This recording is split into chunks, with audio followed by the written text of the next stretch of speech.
어떨 땐 신으로 모셨다가 또 어떨 땐 무시무시한 괴물로 취급하고 지금은 심지어 공장의 부품처럼 만들기도 하죠. 수만 년 동안 이어진 인간과 동물의 관계, 정말 복잡하게 얽혀 있는데요. 오늘 이 기나긴 이야기의 실타래를 한번 같이 풀어가 볼까 합니다. 자, 그럼 첫 번째 이야기부터 시작해 볼까요? 바로 신화와 전설 속에 등장하는 동물들입니다. 과연 우리 조상들은 동물을 어떤 존재로 생각했을까요? 그들의 이야기 속에서 동물은 신이 되기도 하고 괴물이 되기도, 때론 든든한 동반자가 되기도 했거든요. 자, 여기 고양이를 한번 보세요. 똑같은 동물인데 이걸 보는 시선은 정말 하늘과 땅 차이였습니다. 고대 이집트에서는요, 여신으로까지 숭배받는 아주 신성한 존재였어요. 조화와 기쁨의 상징이었죠. 그런데 불교 문화권에서는 부처가 돌아가셨을 때 유일하게 울지 않은 동물이라면서 아주 부정적으로 봤다는 거예요. 정말 신기하죠? 문화에 따라서 이렇게 평가가 극과 극을 달렸던 겁니다.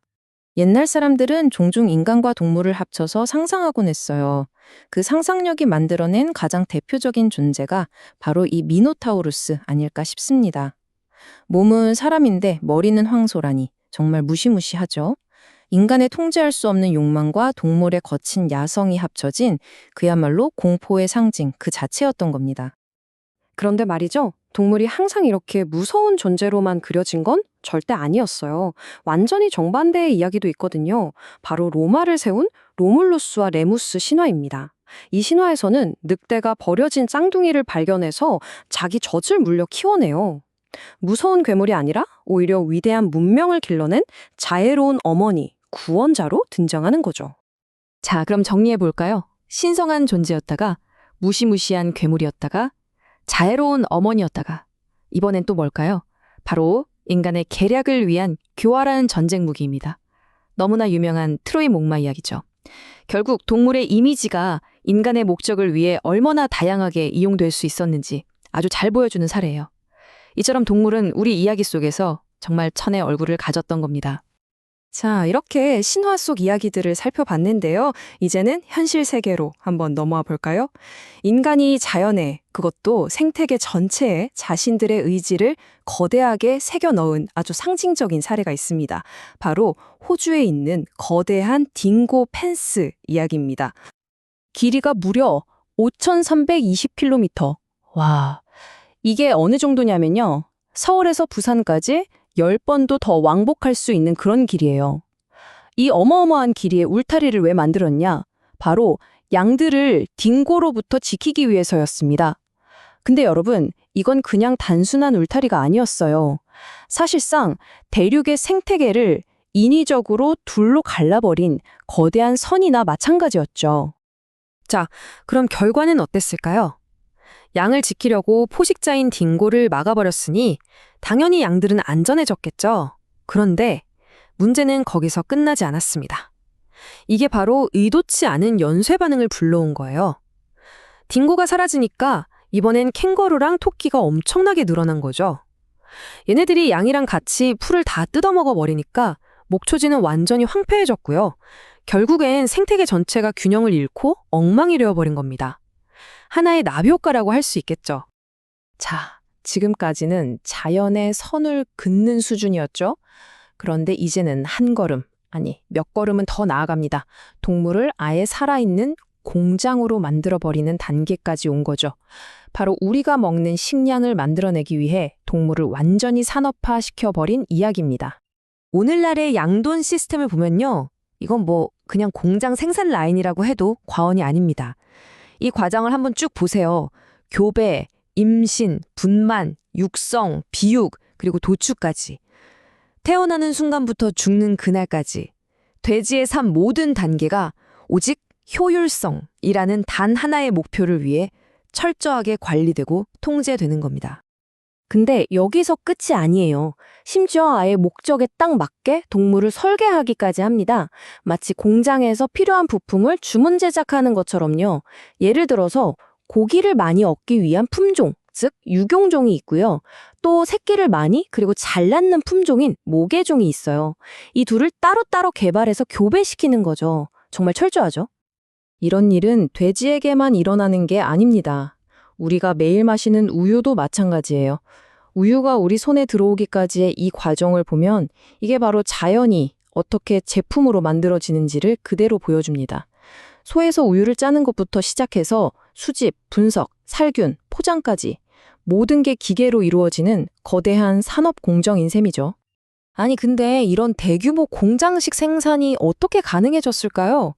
그 배경에는 바로 과학의 발전이 있었습니다. 특히 루이 파스테르의 저온살균법 발견이 결정적이었죠. 이 기술 덕분에 정말 몇 시간이면 금방 상해버리던 우유가 아주 오랫동안 보관할 수 있는 대량 생산이 가능한 산업 제품으로 완전히 탈바꿈하게 된 겁니다. 자, 이제 마지막 장으로 넘어가 보겠습니다. 지금까지 우리가 동물을 어떻게 바라보고 또 어떻게 다뤄왔는지 살펴봤는데요. 그렇다면 그 결과는 어땠을까요? 이제는 우리가 한 행동들이 쌓이고 쌓여 만들어낸 그 거대한 대가를 마주할 시간입니다. 유엔의 경고입니다. 앞으로 30년 안에 지구에 사는 포유류의 거의 4분의 1이 사라질 수 있다.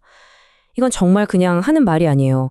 우리가 지금 얼마나 심각한 위기 앞에 서 있는지를 아주 명확하게 보여주는 정말 무서운 전망이죠. 그리고 그 위기는 바로 이 숫자 하나에 고스란히 담겨 있습니다. 1097. 이게 무슨 숫자냐면요. 지금 당장 멸종 위협을 받고 있는 포유류 종의 숫자입니다.